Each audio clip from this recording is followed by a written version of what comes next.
This is an ABC News special report. I'm Wade Johnson in New York, and we have breaking news on those suspected explosive devices sent through the mail, striking fear across the country over the past 4 days. There you see some of the locations. This happening as law enforcement officers discovered 2 new packages this morning, one in Florida, one in New York, for a total of 12 different packages. ABC News is now getting word that law enforcement officers have a suspect in custody in the Miami area related to these suspected packages sent through the mail. Let's go right to our justice correspondent, Pierre Thomas, in Washington for the very latest. Pierre, what can you tell us? Well, just as you said, we're being told that a man or suspect has been taken into custody in connection with the mailing of these suspected explosive devices. We don't yet have an identity, but we are being told that a press conference is going to be scheduled today at Main Justice Headquarters here in Washington, D.C. Again, suspect has been taken into custody for questioning. We're waiting more details, but law enforcement officials have been working around the clock all week trying to figure out who might be behind sending out these packages. It has been a top priority at the FBI, Secret Service, and multiple law enforcement agencies. A national manhunt underway, and we're told that a significant step has been made in terms of trying to figure out what the origins of these packages were with. All right, and Pierre, just a note to our viewers here, you're looking at video of the special NYPD vehicle transporting one of those suspected explosive devices. This is the one that was discovered in Midtown this morning at about 52nd Street at a mail processing area. That one was again supposed to go to, addressed to go to CNN, specifically to James Clapper.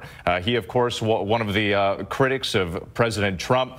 Also, there was another one we mentioned in Florida this morning that was supposed to go to Senator Cory Booker. So we want to go to Florida. Our Eva Pilgrim is there. She's been covering this. And Eva, over the past couple days, we've seen law enforcement activity pick up in the Florida area. That is where we're getting word that they're taking this suspect into custody. What can you tell us about what has taken place there over the past few hours?